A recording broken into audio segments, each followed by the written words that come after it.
Harry Potter and the Goblet of Fire, Chapter 32, Flesh, Blood, and Bone.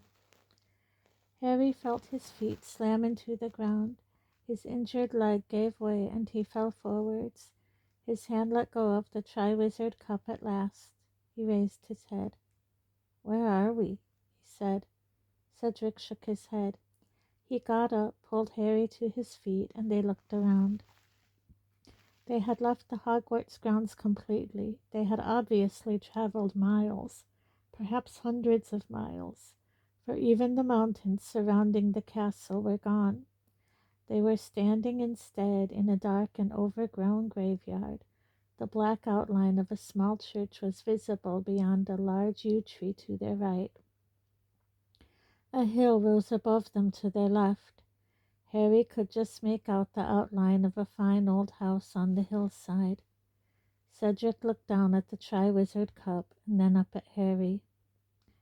"Did anyone tell you the cup was a portkey?" he asked. "Nope," said Harry.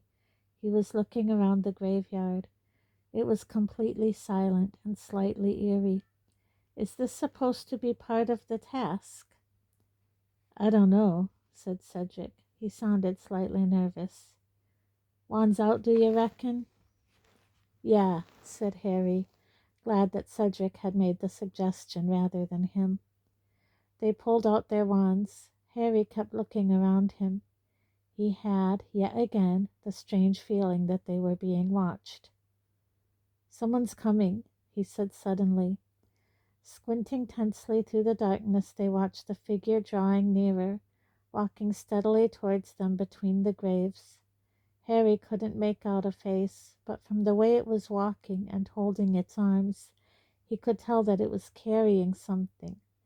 Whoever they were short and wearing a hooded cloak pulled up over their head to obscure their face. And, several paces nearer, the space between them closing all the time, he saw that the thing in the person's arms looked like a baby. Or was it merely a bundle of robes? Harry lowered his wand slightly and glanced sideways at Cedric. Cedric shot him a quizzical look.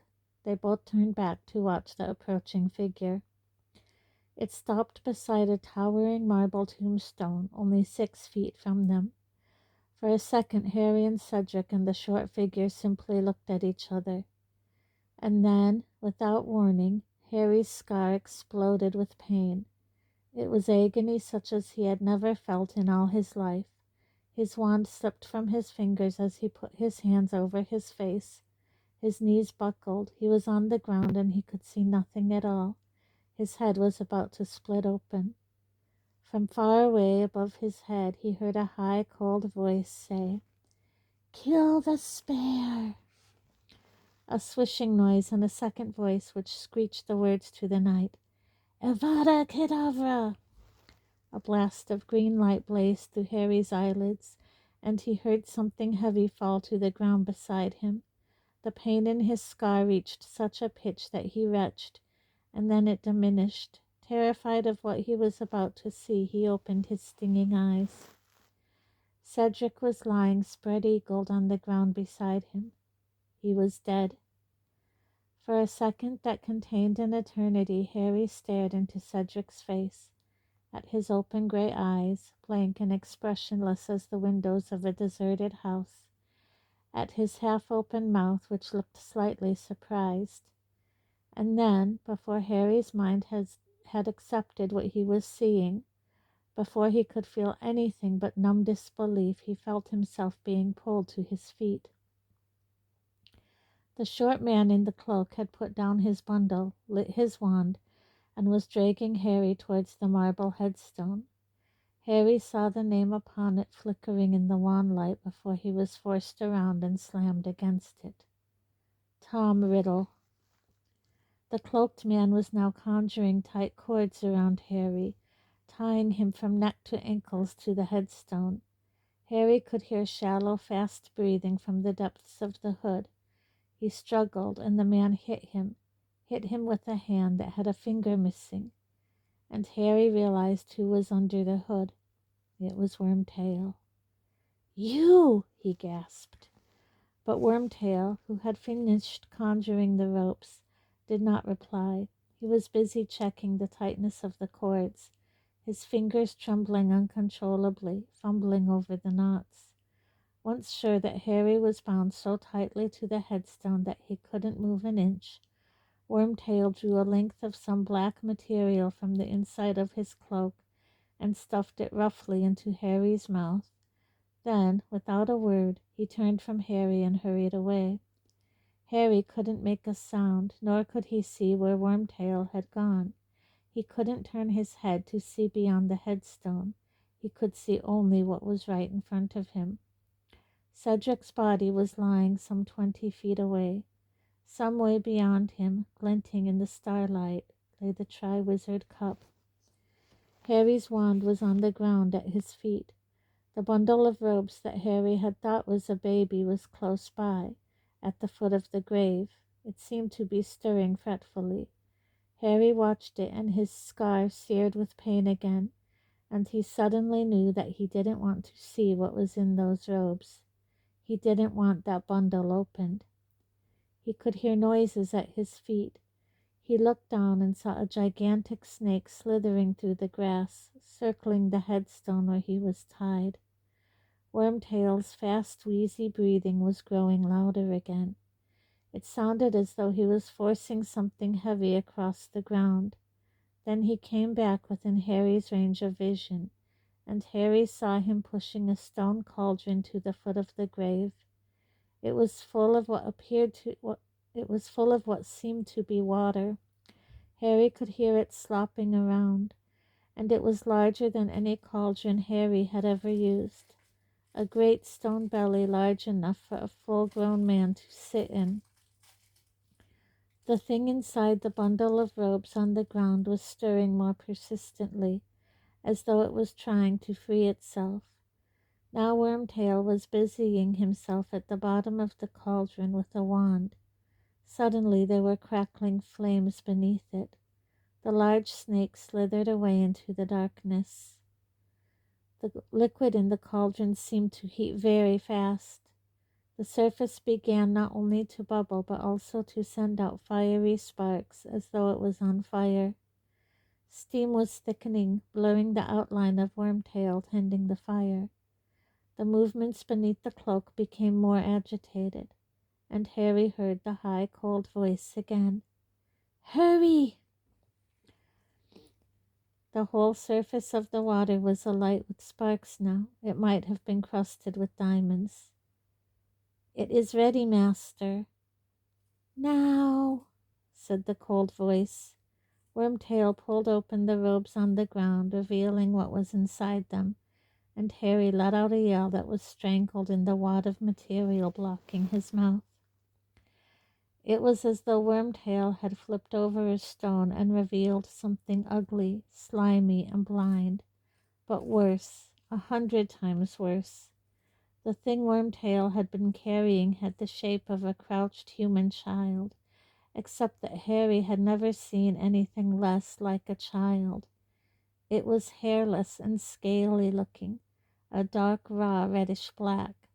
Its arms and legs were thin and feeble, and its face, no child alive ever had a face like that, was flat and snake-like with gleaming red eyes. The thing seemed almost helpless. It raised its thin arms, put them around Wormtail's neck, and Wormtail lifted it. As he did so, his hood fell back, and Harry saw the look of revulsion on Wormtail's weak, pale face in the firelight as he carried the creature to the rim of the cauldron. For one moment, Harry saw the evil, flat face illuminated in the sparks dancing on the surface of the potion, and then Wormtail lowered the creature into the cauldron. There was a hiss, and it vanished below the surface. Harry heard its frail body hit the bottom with a soft thud. "Let it drown," Harry thought, his scar burning almost past endurance. "Please, let it drown." Wormtail was speaking. His voice shook. He seemed frightened beyond his wits. He raised his wand, closed his eyes, and spoke to the night. Bone of the father, unknowingly given, you will renew your son. The surface of the grave at Harry's feet cracked. Horrified, Harry watched as a fine trickle of dust rose into the air at Wormtail's command and fell softly into the cauldron. The diamond surface of the water broke and hissed. It sent sparks in all directions and turned a vivid, poisonous-looking blue. And now Wormtail was whimpering. He pulled a long, thin, shining silver dagger from inside his robes. His voice broke into petrified sobs. Flesh of the servant willingly given, you will revive your master. He stretched his right hand out in front of him, the hand with the missing finger. He gripped the dagger very tightly in his left hand and swung it upwards. Harry realized what Wormtail was about to do a second before it happened. He closed his eyes as tightly as he could, but he could not block the scream that pierced the night, that went through Harry as though he had been stabbed with the dagger too. He heard something fall to the ground, heard Wormtail's anguished panting, then a sickening splash, as something was dropped into the cauldron. Harry couldn't bear to look, but the potion had turned a burning red. The light of it shone through Harry's closed eyelids. Wormtail was gasping and moaning with agony. Not until Harry felt Wormtail's anguished breath on his face did he realize that Wormtail was right in front of him. Blood of the enemy, forcibly taken. You will resurrect your foe. Harry could do nothing to prevent it. He was tied too tightly. Squinting down, struggling hopelessly at the ropes binding him, he saw the shining silver dagger shaking in Wormtail's remaining hand. He felt its point penetrate the crook of his right arm and blood seeping down the sleeve of his torn robes. Wormtail, still panting with pain, fumbled in his pocket for a glass phial and held it to Harry's cut so that a dribble of blood fell into it. He staggered back to the cauldron with Harry's blood. He poured it inside. The liquid within turned instantly a blinding white. Wormtail, his job done, dropped to his knees beside the cauldron, then slumped sideways and lay on the ground, cradling the bleeding stump of his arm, gasping and sobbing. The cauldron was simmering, sending its diamond sparks in all directions, so blindingly bright that it turned all else to velvety blackness. Nothing happened. Let it have drowned, Harry thought. Let it have gone wrong. And then, suddenly, the sparks emanating from the cauldron were extinguished. A surge of white steam billowed thickly from the cauldron instead, obliterating everything in front of Harry, so that he couldn't see Wormtail or Cedric, or anything but vapor hanging in the air. It's gone wrong, he thought. It's drowned. Please, please, let it be dead. But then, through the mist in front of him, he saw, with an icy surge of terror, the dark outline of a man, tall and skeletally thin, rising slowly from inside the cauldron. "Robe me," said the high, cold voice from behind the steam, and Wormtail, sobbing and moaning, still cradling his mutilated arm, scrambled to pick up the black robes from the ground, got to his feet, reached up and pulled them one-handed over his master's head. The thin man stepped out of the cauldron, staring at Harry, and Harry stared back into the face that had haunted his nightmares for 3 years, whiter than a skull, with wide, livid scarlet eyes, and a nose that was as flat as a snake's, with slits for nostrils. Lord Voldemort had risen again.